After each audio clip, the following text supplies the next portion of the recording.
إن الحمد نحمده ونستعينه ونستغفره ونعوذ بالله من شرور أنفسنا من سيئات أعمالنا وأشهد أن لا إله إلا الله وحده لا شريك له وأشهد أن محمدا عبده ورسوله أرسله بالحق بشيرا ونذيرا وقال الله تعالى يا أيها الذين آمنوا اتقوا الله حق تقاته ولا تموتن إلا وأنتم مسلمون يا أيها الذين آمنوا اتقوا الله وقولوا قولا سديدا يصلح لكم أعمالكم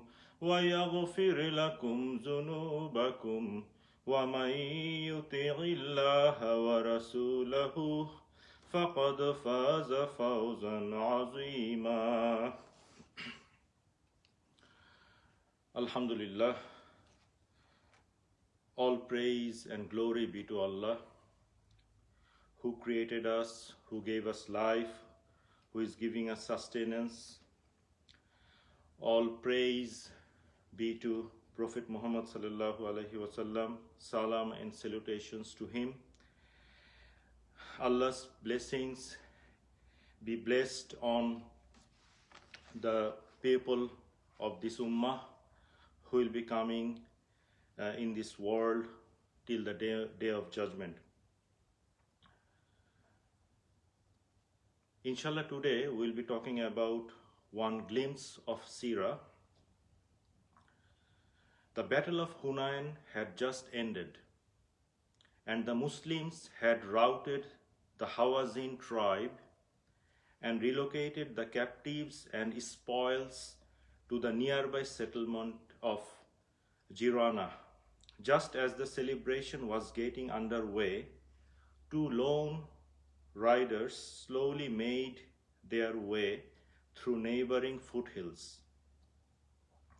One of the men, Safwan ibn Umayyah, never imagined he would have fought on the side of the Muslims. In fact, just a few weeks ago, he was one of only 3 men who refused to surrender to the Prophet's army in Mecca. As Safwan rode in silence, he tried to figure out why, after 20 years of bitterly opposing the Muslims, he was granted 4 months of amnesty by the Prophet and was allowed to fight alongside the Prophet's closest companions.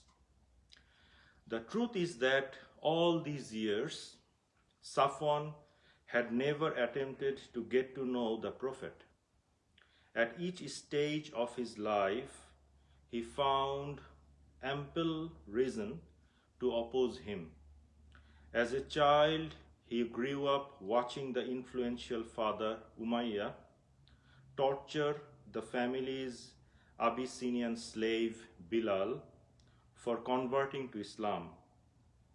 After learning that Bilal had killed his father at Badr, Safwan hatched a clever scheme to assassinate the Prophet. But the plan backfired when the assassin, Umair, his own cousin no less, ended up embracing the Prophet instead of killing him. If Umair's conversion was a blow to Safwan's pride, Ikrimah ibn Abi Jahl's betrayal knocked the wind out of him. Ikrimah was the son of the Prophet's bitter enemy, Abu Jahl, and like Safwan, he also grew up with an intense hatred for the Prophet. As the two riders crested the next hill, Safwan remembered how just a few months ago, another friend, Khalid ibn al-Walid, unexpectedly fell for the Prophet and begged Safwan to come with him to Medina. Even if every other man of Quraysh were to follow Muhammad, Safwan had declared, I would never follow him. The rolling hills and tranquil pastures gave no indication of the contradictions swirling in Safwan's soul. After 20 years of hostility, why did the Prophet just award him 100 camels from the spoils of Hunayn, but not give anything to his closest companions or dancers? As Safwan descended into the next ravine, he slowed to marvel at the abundance of livestock that had been abandoned by the fleeing Hawazin army. Is it pleasing to you? Whispered a voice by his side. Safwan didn't know how to respond, but his eyes gave him away. It's yours, the Prophet said, smiling. The valley and everything in it is yours. At that moment, the proud Qureshi felt a sudden tightness in his throat. As tears trickled past his trembling lips, 20 years of hatred, exchanges, bitter opposition, and several attempts on the Prophet's life. What was Safwan's reward for all these? 4 months of amnesty, 100 camels, and a ravine full of livestock. For the first time in his life, Safwan stopped to look into the Prophet's eyes. I bear witness, he wept, I bear witness that no soul could have such goodness as this if it were not the soul of a prophet. This single incident in the Prophet's life demonstrates one of the most remarkable features of the Sirah, that each companion traveled along a unique path and at some magical moment fell into the Prophet's orbit. Wa ma tawfiq illa billah.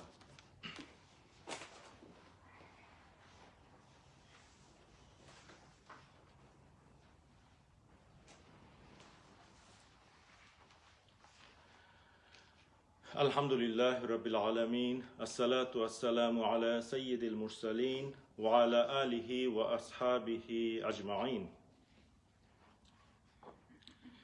If Safwan's journey was at one end of the spectrum, Salman Al Farsi's represented the other. Salman Al Farsi was born to a Zoroastrian family near the Persian city of Isfahan. As a young man, he converted to Christianity and dedicated his youth to finding an Abrahamic prophet whose imminent arrival had been prophesied by the Eastern churches. His search took him from Persia to Syria to Iraq. After an unfortunate turn of events, he was sold into slavery to a Jewish merchant in Yathrib or Medina. But even then, Salman never gave up on his dream of finding the Prophet.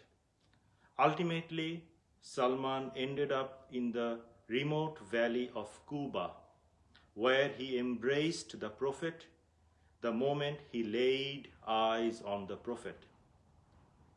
The Sirah is much about the journey of the companions as it is about the life of the Prophet. Safwan was an insider who spent 20 years evading the Prophet, while Salman was an outsider who waited 20 years to find him. Regardless of the path they took, the moment they opened their hearts to the Prophet, their lives were dramatically changed.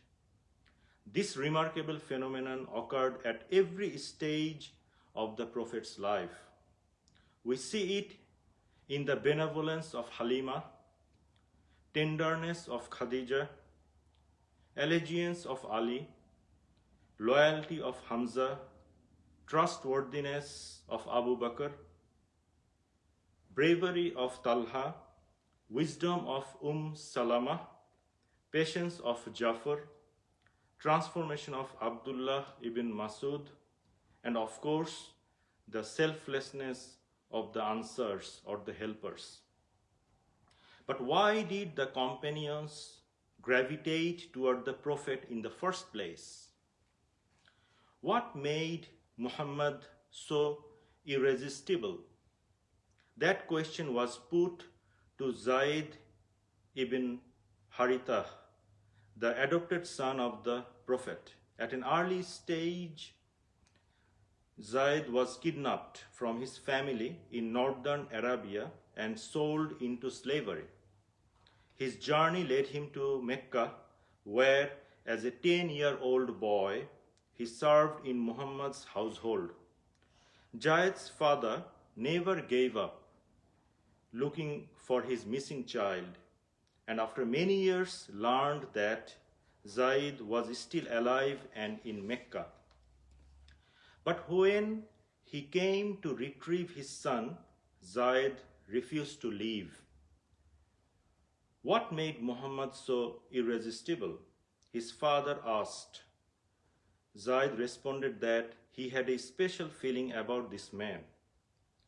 Little did he know that many years later, the Prophet would not only entrust him to command the entire Muslim army, but also teach him how to raise an exemplary son, Usama, who would eventually outshine his father. All these stories point to one of the timeless truths of the Sirah, that the companions were attracted to the Prophet because of how he touched their lives and inspired them to achieve the greatness. If they were with us today, the companions would likely explain that their greatest achievements did not come because they happened to be a part of the Prophet's life, but because the Prophet was an integral part of theirs. Can you try to unlock the secret to this relationship?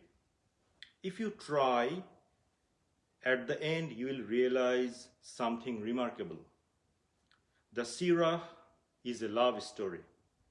It is about taking your heart and making it bigger. The bigger it gets, the more it gives. The more it gives, the bigger it gets. This is the story of the Prophet and his companions, and it's the singular reason they are considered to be the greatest generation. It was not about following rules. It was about falling in love. And if we can learn anything from Safwan's story, it's never too late to start. Noor Center, inshallah, organizing a Seerah competition about writing a trait or characteristics of Prophet Muhammad sallallahu alaihi wasallam by the children. Please engage your son or daughter from grade 3 till VCE or even university level. It will be commencing across Victoria. School holiday is going on. Please engage your kids to learn the Seerah, to read the Seerah books. Do yourself as a parent. Kids will follow you. We need to grow a generation who will think and appreciate the model of Prophet Muhammad sallallahu alaihi wasallam in their personal, student, professional and family life. Inshallah, You will be rewarded on the day of judgment if you can raise your children as a genuine lover of Prophet Muhammad sallallahu alaihi wasallam, and you will be honored on that day as promised in the hadith. Wa ma tawfiq illa billah. Inna Allah wa malaikatahu yusalluna ala nabi ya ayyuhallazina amanu sallu alayhi wa sallimu taslima. Allahumma salli ala sayyidina maulana Muhammad wa ala alihi wa ashabihi wa sallim. ربنا آتنا في الدنيا حسنة وفي الآخرة حسنة وقنا عذاب النار رب ارحمهما كما ربياني صغيرا ربنا هب لنا من أزواجنا ذرياتنا قرة أعين واجعلنا للمتقين إماما سبحان ربك رب العزة عما يصفون وسلام على المرسلين والحمد لله رب العالمين. أقم الصلاة.